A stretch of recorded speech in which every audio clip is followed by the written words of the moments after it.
Colegas doctores en Derecho, estimados abogados litigantes, apreciados estudiantes de nuestras casas de estudio, distinguidas personas interesadas en el derecho y la justicia.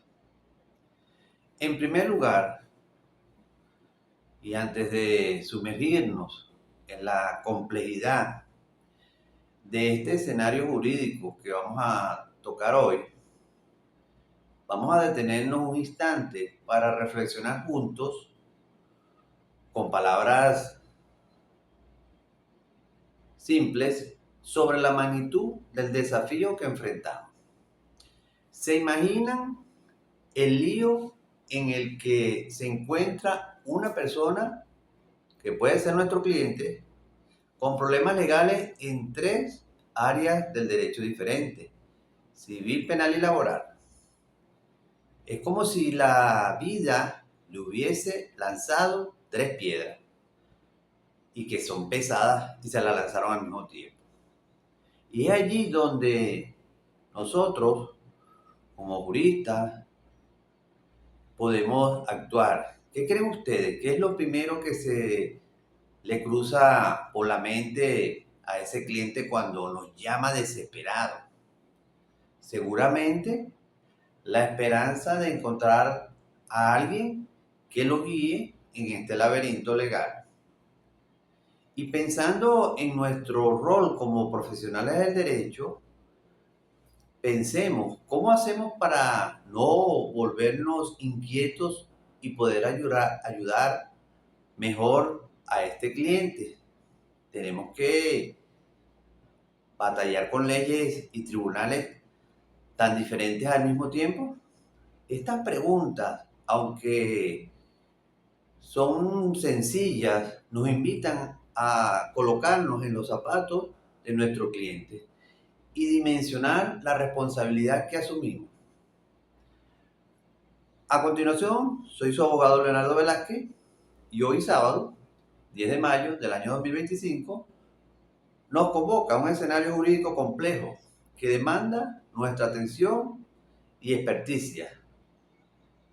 Aquel en el que un ciudadano se ve inmerso simultáneamente en jurisdicciones diferentes, como es el derecho civil, el derecho laboral y el derecho penal.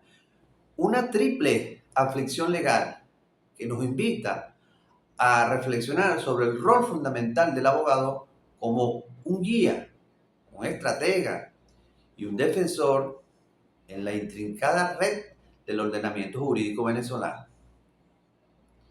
Entonces, ¿cuál será la primera acción crucial que debemos tomar al ser contactado por un cliente con múltiples problemas legales en sus diferentes jurisdicciones?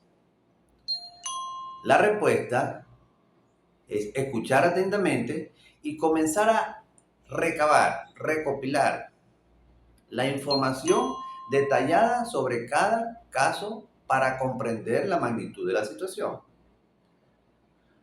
Por otro lado, un error común en esta etapa es subestimar la vinculación de los casos entre sí desde el inicio y no realizar una evaluación preliminar de las posibles implicaciones mutuas que tienen las jurisdicciones. En consecuencia, una crítica reflexiva apunta a la necesidad de desarrollar protocolos internos para la detención temprana de los casos multijurisdiccionales y fomentar la comunicación interdisciplinaria dentro del equipo legal o con colegas especialistas desde la primera consulta.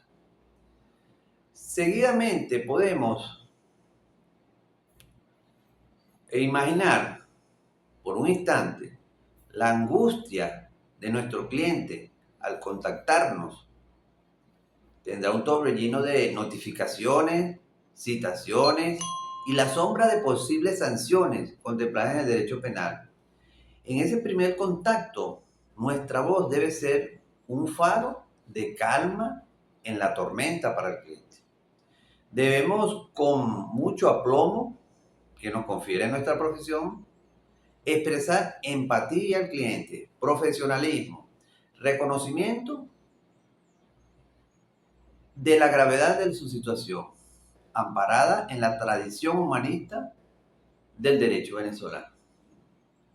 Seguidamente debemos hacer las diligencias, exigir, recabar la información precisa sobre cada frente o cada jurisdicción específica, la naturaleza de las demandas o denuncias, la etapa procesal en la que se encuentran, la jurisdicción ante la cual cursan. Es crucial en este punto ilustrar al cliente sobre la autonomía de cada rama del derecho. Por ejemplo, el derecho civil, regido por la estructura del Código Civil, donde las obligaciones y la responsabilidad se encuentran en un cauce regido por el artículo 1185. El derecho laboral, donde la ley orgánica del trabajo, los trabajadores y trabajadoras, así como su reglamento, tutelan las relaciones empleado-empleador. En los artículos desde el 58 al 77.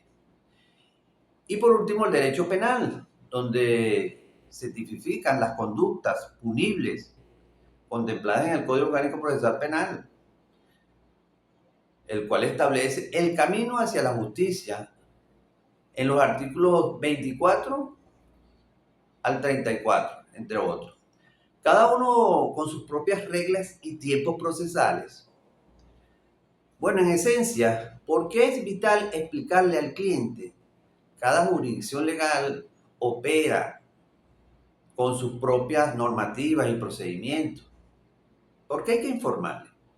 Porque esto sienta las bases para que el cliente comprenda la necesidad de abordar cada caso de manera individual y cada estrategia igualmente, evitando confusiones y generando falsas expectativas.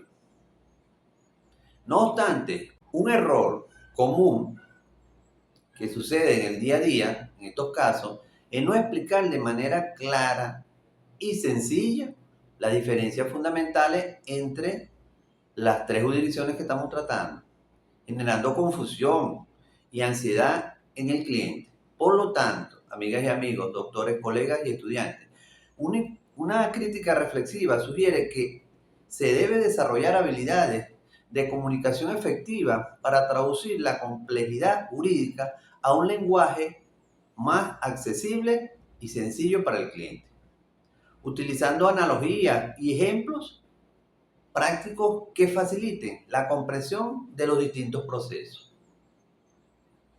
Seguidamente, debemos realizar una reunión con el cliente, convocarlo a nuestra oficina, bufete, clínica o de forma virtual.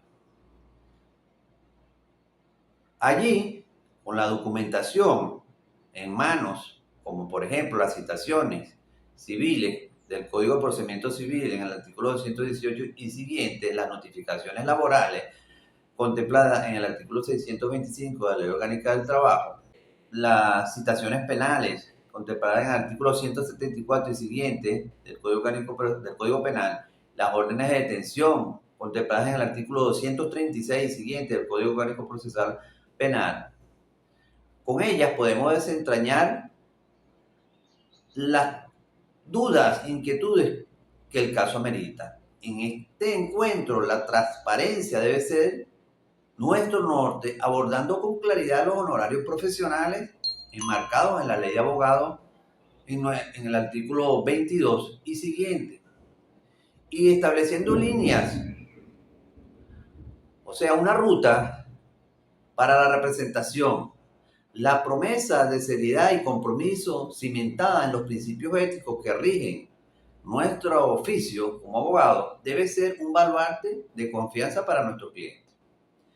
Entonces, ¿cuál es el objetivo principal de la primera reunión formal con el cliente en esta situación compleja de tres jurisdicciones? Bueno, el propósito fundamental es revisar la documentación crucial, profundizar en los detalles de cada caso y establecer un acuerdo claro sobre la representación legal y los costos involucrados. Sin embargo, un error común en esta fase es no solicitar toda la documentación relevante desde el inicio o no revisarla con la debida atención, lo que puede llevar a estrategias incompletas o a la omisión de plazos importantes. Una crítica reflexiva. Debemos implementar una lista de verificaciones detalladas para la solicitud de documentos, según la naturaleza de cada caso, y dedicar tiempo suficiente a su análisis detallado antes de formular cualquier estrategia. Posteriormente, tras haber realizado ese contacto con el cliente, nuestra mente como profesionales del derecho debe iniciarse a través de un proceso analítico profundo de la complejidad del escenario de las leyes venezolanas con las tres jurisdicciones vinculadas. No exige una visión importante, pero sí una visión holística. Debemos anticipar posibles conflictos de interés guiados por la ley de abogados, contemplada en su artículo 19 y el Código de Ética Profesional.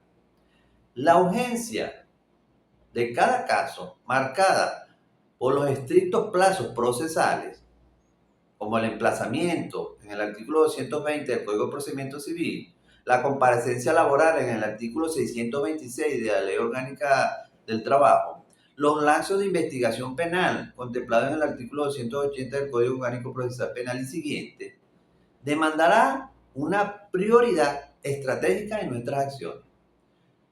Las posibles relaciones fácticas o jurídicas entre los casos nos obliga a tejer una estrategia coordinada, organizada, considerando incluso la prejudicialidad penal contemplada en el artículo 26.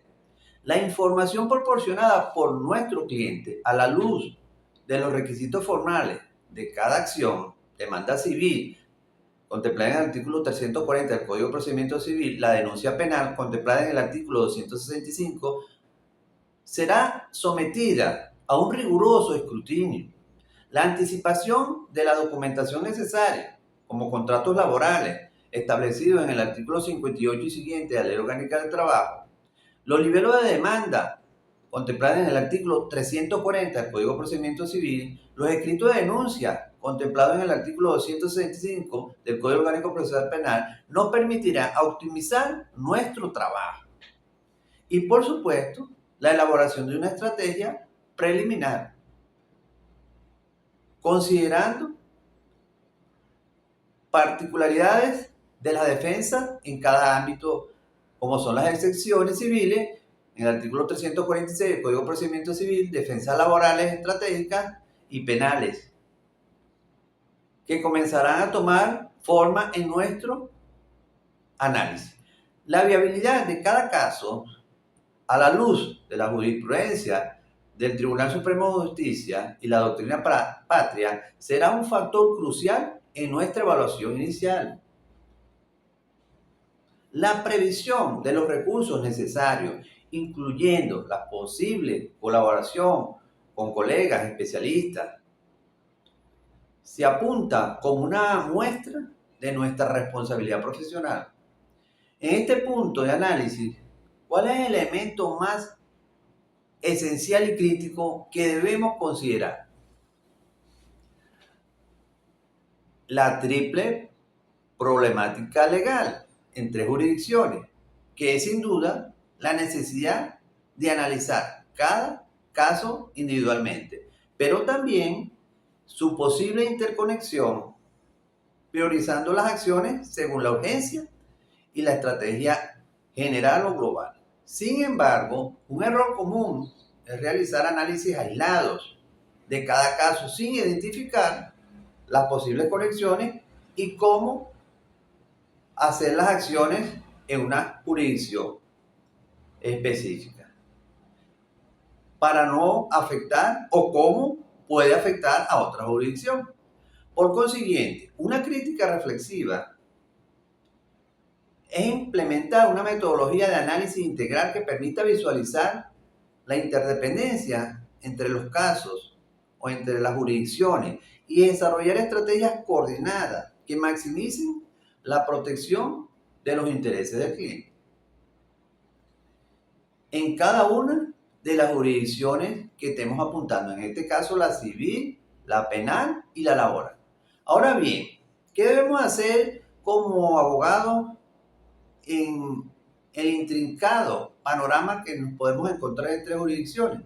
Bueno, ofrecer una representación legal integral en cada frente o en cada jurisdicción desde la presentación del poder apudacta en lo civil, contemplada en el artículo 164 del Código de Procedimiento Civil y siguiente, en el Código Civil, artículo 1524 y siguiente, hasta la defensa irrestricta en el ámbito penal, amparada en el artículo 49 de nuestra Constitución de la República Bolivariana de Venezuela y en el artículo 127 del Código Orgánico Procesal Penal. Nuestro rol implica un asesoramiento estratégico que considere la interconexión de las jurisdicciones y de los casos que estamos llevando, una defensa de los derechos e intereses de nuestro cliente, una gestión procesal eficiente, efectiva, tratemos que sea impecable. El sondeo de vías alternativas de resolución de conflictos, como es la transacción civil contemplada en el Código Civil, en el artículo 1713 y siguiente, la conciliación laboral, contemplada en el artículo 625 de la Ley Orgánica del Trabajo, los acuerdos reparatorios penales y una comunicación fluida y constante con nuestro cliente es importante.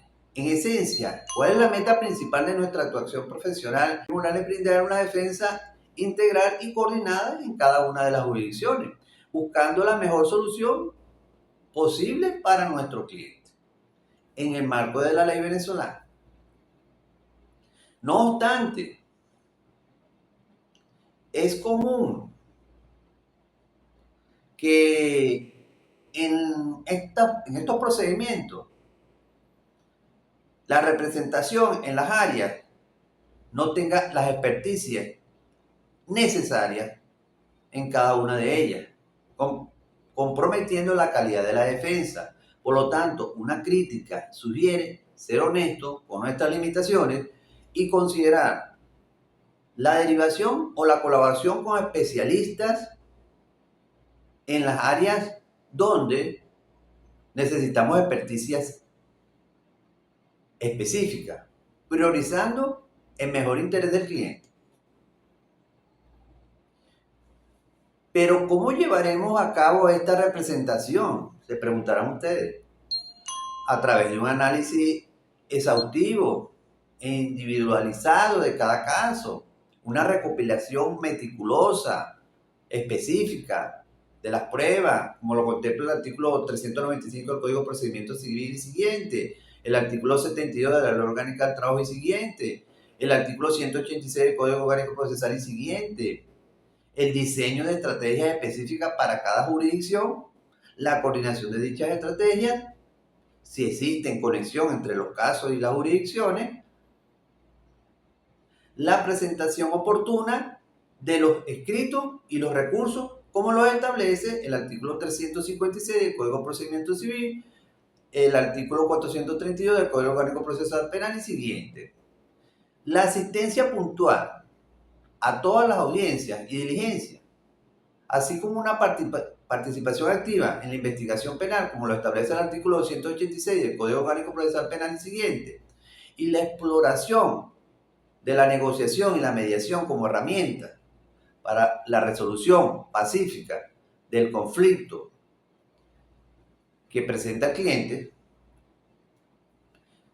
debemos realizarlo. Pero ¿cuál es la metodología fundamental que debemos emplear para garantizar una representación efectiva en esta triple dimensión legal o triple dimensión jurídica?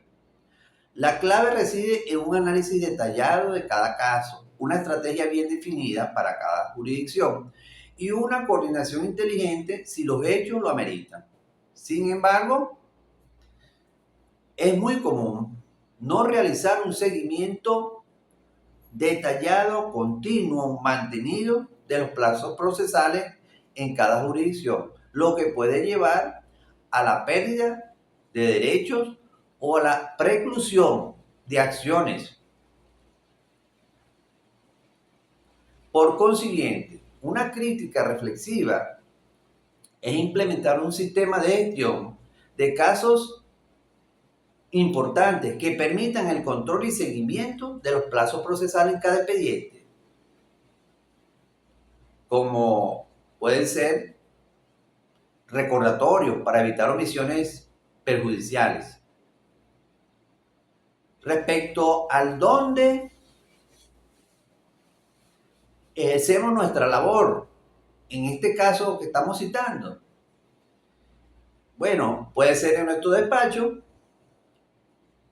así como para recabar la documentación en los tribunales civiles, defendiendo los derechos patrimoniales y personales, en la Inspectoría del Trabajo y tribunales laborales, luchando por la justicia social, en las fiscalías y tribunales penales, velando por la libertad y la presunción de inocencia, y cada vez más en el espacio virtual, adaptándonos a nuevas realidades del ejercicio profesional. En términos prácticos, pudiéramos pensar y reflexionar en qué espacios físicos y virtuales se desarrollará principalmente nuestra labor como abogados en estos casos que nos planteamos, una triple demanda. Nuestra actuación se desplegará tanto en nuestro despacho para la planificación y el estudio, como en diversos tribunales y fiscalías correspondientes a cada jurisdicción que corresponda, adaptándonos también a las herramientas virtuales cuando sea necesario. No obstante, es común no reconocer los procedimientos específicos de cada tribunal o instancia en las diferentes jurisdicciones, lo que puede generar errores formales o estratégicos. Por lo tanto, una crítica reflexiva sugiere invertir en la capacitación continua del equipo legal en los procedimientos específicos para cada jurisdicción. En este caso, que estamos o vamos a abordar 3 jurisdicciones paralelas o simultáneas y mantenernos actualizados sobre las últimas reformas y prácticas judiciales. Para fundamentar nuestra labor, nos apoyamos de la jurisprudencia del TCJ, Tribunal Supremo de Justicia, que se erige como un pilar esencial para hacer nuestro trabajo. En el ámbito civil, la Sala de Casación Civil, ejemplo, la sentencia del 15 de febrero del 2017 en el expediente AAC 2016-000682 sobre la resolución de contratos, nos guía en la interpretación y la aplicación de las normas sustantivas y procesales. En lo laboral, la Sala de Casación Social, ejemplo, la sentencia número 17-105 del 21 de junio del 2018 sobre la carga de la prueba en el despido y que nos ilumina sobre la correcta aplicación de la Ley Orgánica del Trabajo y los derechos de los trabajadores. En el campo penal, la Sala de Casación Penal, en la sentencia del 10 de mayo del 2019 en el expediente número 18-456 sobre los elementos del delito de estafa, un ejemplo, nos ofrece criterios fundamentales para la comprensión de los tipos penales y el debido proceso. La correcta notificación en cada jurisdicción ha sido un objeto de análisis por las diferentes salas del Tribunal Supremo de Justicia.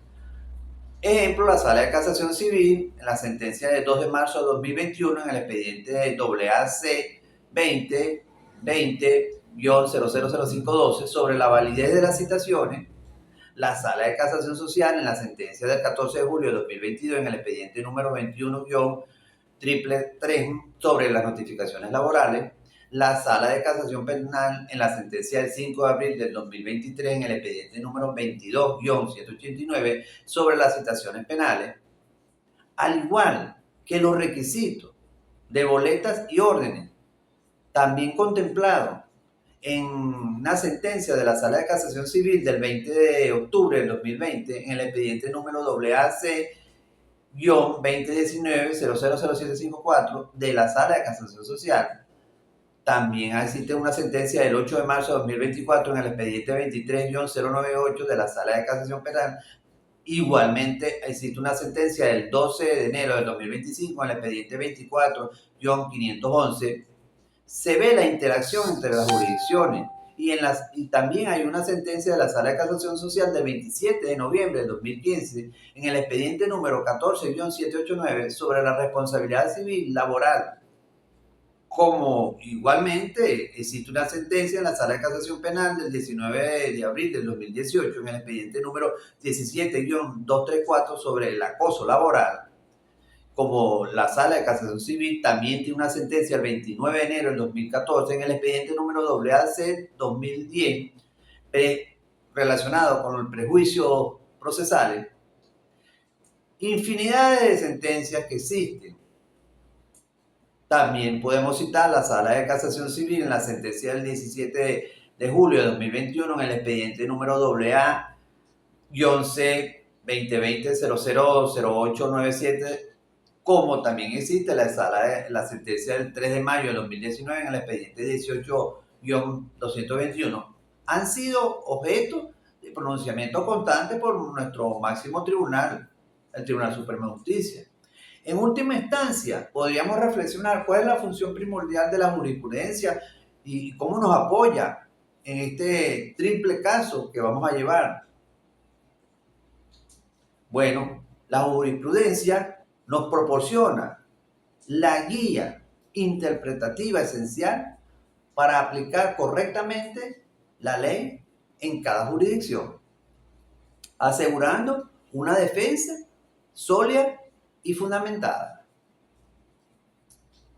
Pero existen algunas veces en ciertos procedimientos realizar la investigación de la jurisprudencia sin analizarla detenidamente para recabar de ahí las estrategias y argumentos de cada caso que estemos llevando. Por ello, se recomienda fomentar una cultura de investigación jurídica continua y sistemática utilizando las bases de datos y herramientas jurídicas para poder acceder a las jurisprudencias más relevantes en el caso que estemos llevando y garantizar su correcta aplicación. En definitiva, amigas, amigos, una reflexión. Hay que recordar que la complejidad jurídica, lejos de ser un obstáculo, es un campo fértil para demostrar nuestra vocación, nuestro trabajo profesional. Cada desafío, cada caso, como lo hemos analizado hoy de una manera teórica, es una oportunidad para reafirmar nuestro compromiso con la justicia y el Estado de Derecho.